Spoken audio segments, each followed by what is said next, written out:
유튜브로 읽는 박정희 전기 7권 개방형 대전략 28시간 걸린 서독행.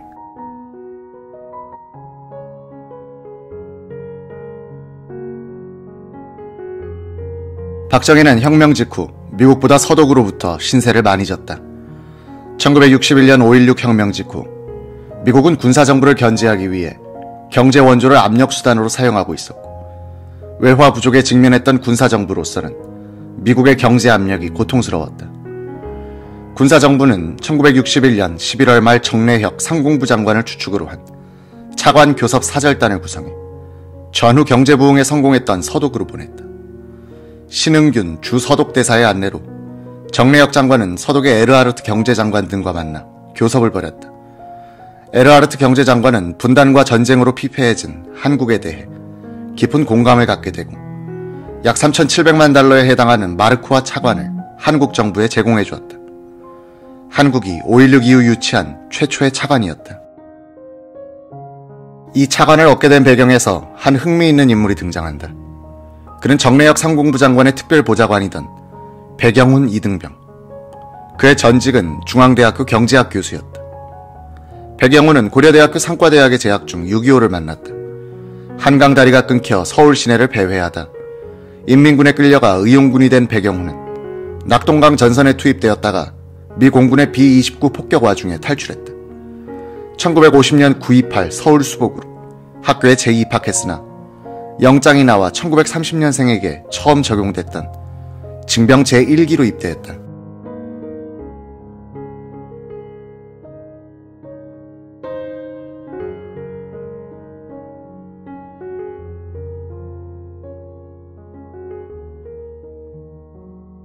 신병 교육을 마치고 백마고지에 투입돼 2달간 전투를 벌이던 중 영어를 할 줄 안다는 이유로 일부 사단장과 연대장이 비공식적으로 운영하던 노무단 관리장교가 됐다.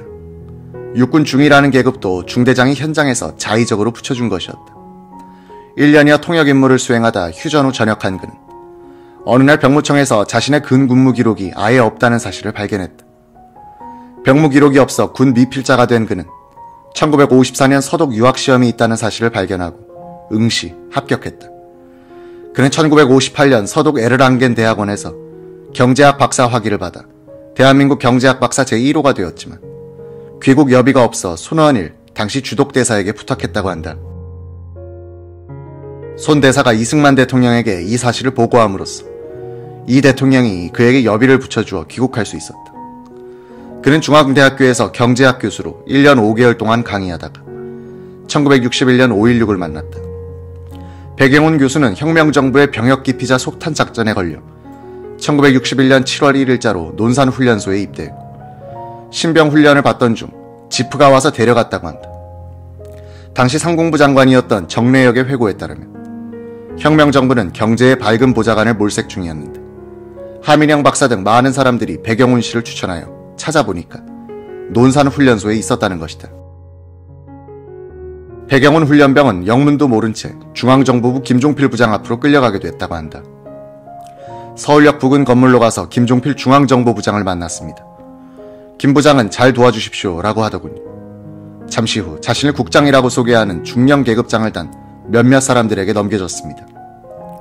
그들로부터 한 일주일간 혁명정부의 이념에 대해 세뇌 교육을 받고 난 뒤 정래혁 상공부 장관의 특별보좌관으로 군 복무를 하라는 것이었습니다. 백영훈 이등병은 1961년 11월 정래혁 장관이 이끄는 차관 교섭단에 포함돼 서독을 방문했다. 정 장관이 서독 강요들과 만나는 동안 백영훈 보좌관은 자신의 은사들을 만나 한국의 차관을 지원하도록 협조해달라고 부탁했다. 백영훈은 1963년 말 대통령 선거 직후 민정이양이 시작될 무렵 중앙대학교로 복직했다. 1964년 11월 초 백 교수는 청와대 의전 비서실에서 나왔다는 지프에 실려 청와대로 가게 됐다. 대통령 집무실인 것 같았습니다. 박 대통령과 이동원 외무장관, 장기영 부총리, 이후락 비서실장이 앉아 환담 중이더군요. 서독 방문 이야기였습니다. 제가 들어서자 박 대통령이 일어나 나에게로 오시더니 제 손을 꼭 잡으면서 통역관 좀 해주시오 라고 부탁하는 것이었습니다. 대통령 통역관이 된 백영훈이 맨 처음 한 일은 대통령 전용기 마련이었다. 국내에서는 독일까지 장거리 비행을 해낼 기종이 없었다. 이동환 외무장관과 머리를 맞대고 논의한 배경우는 주한 서독 대사를 통해 서독 정부로부터 비행기 한 대를 빌리는 데 성공했던 것이다. 1964년 12월 6일 밤 9시 35분 대통령의 탑승기는 인도의 뉴델리 공항에 기착했다. 깊은 밤인데도 날씨는 후덥지근했다. 한기봉 총영사 부부와 카울 인도 외무성 차관보의 영접을 받은 뒤 1시간 후에 다음 기착지인 파키스탄의 카라치 공항으로 향했다. 기착지마다 추령 나온 인사들을 만나야 하는 박정희는 잠을 길게 잘 수 없었다. 뉴델리에서 카라치로 향하는 1시간 동안, 즉 데칸 고원 위로 비행하는 도중에 박정희는 잠깐 눈을 붙였다. 카라치에서의 1시간은 지루하게 보냈다. 서로 국교가 없는 탓에 국빈을 위한 추령도 없었다. 시골 대합실 같은 곳에서 박정희는 무료하게 1시간 동안 출발 시간을 기다려야 했다. 이집트 카이로에 도착한 시간은 새벽 0시 35분. 사람들이 깊은 잠에 빠져 있을 시간에 이집트 탈라트 카이리 청년 장관과 모하메드 아딜 모이라드 관방장관, 루프트한자 항공사 발터 지사장 및 강춘희 총영사가 영접을 나왔다. 친북 외교 노선을 추구하고 있던 나세르 이집트 대통령은 청년 장관을 통해 박 대통령의 장도를 축하하며 성공을 빈다는 메시지를 전달했다. 약 50분간 체류하는 동안 박정희는 카이리 청년 장관에게 1967년에 완공되는 이집트 아스완 댐에 대해 이것저것 물었다. 한국의 전력 생산 용량이 100만 킬로와트도 안 되었을 때 이집트의 아스완 댐은 1200만 킬로와트의 용량을 자랑하고 있었다.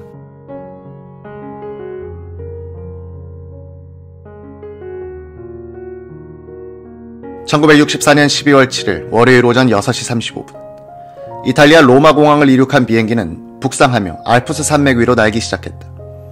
오전 7시경 박정희는 스튜어디스가 갖다준 모닝커피를 마시면서 아침 햇살을 받고 아름다게 점개되는 알프스 산맥을 내려다봤다.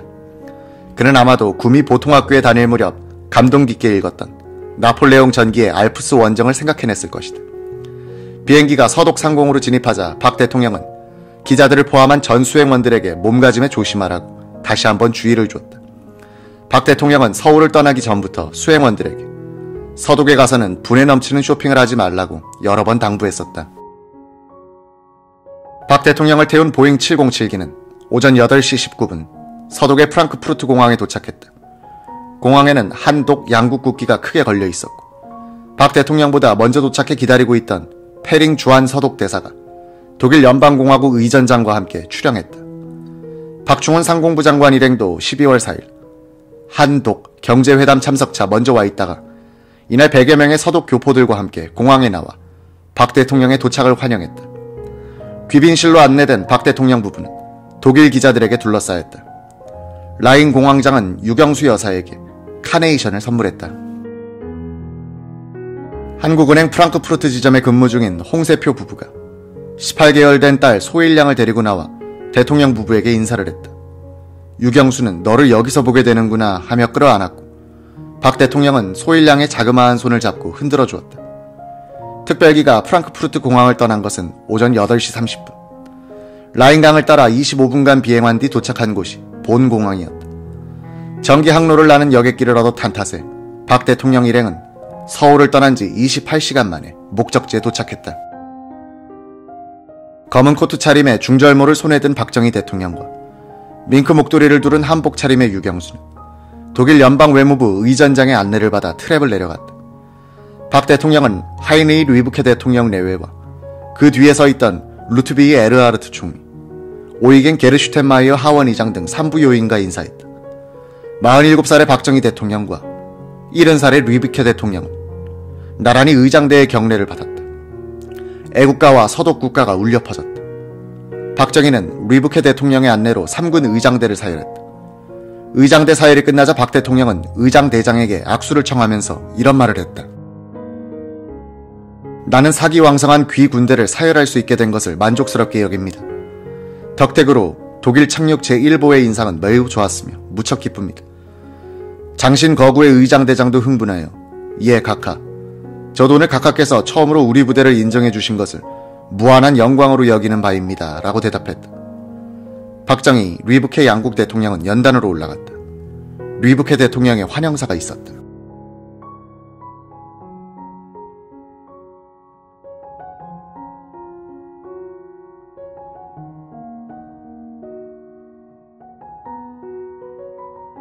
독일 국민은 충심으로 박 대통령의 방독을 환영하며 국토양단이라는 서름의 공동운명에 속해 놓여있는 한독 양국은 우리의 공동 목표와 공동 희망의 완수를 더욱 굳게 약속합니다.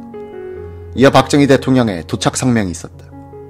이번 방문을 계기로 귀국이 폐허 위에 이룩한 기적적인 건설을 이 눈으로 보고 또한 배워서 양국 간의 깊은 이해와 긴밀한 협력에 의해 공동의 목표인 국토 통일을 최단 시일에 또한 동서가 때를 같이하여 성취할 것을 염원하며 서약하는 바입니다.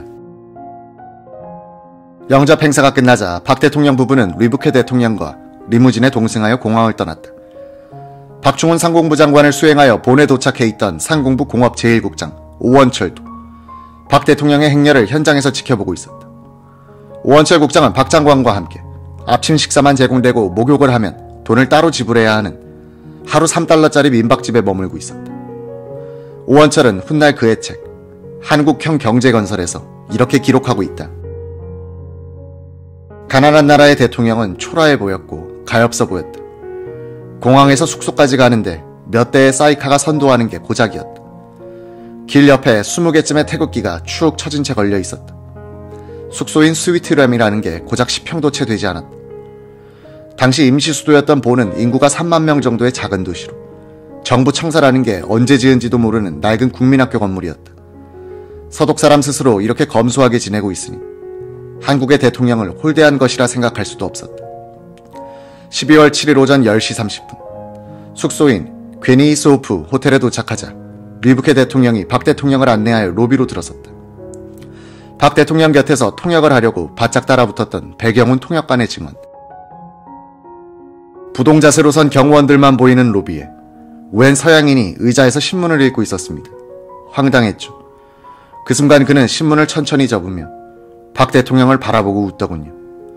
유태인 거상 아이젠버그였습니다.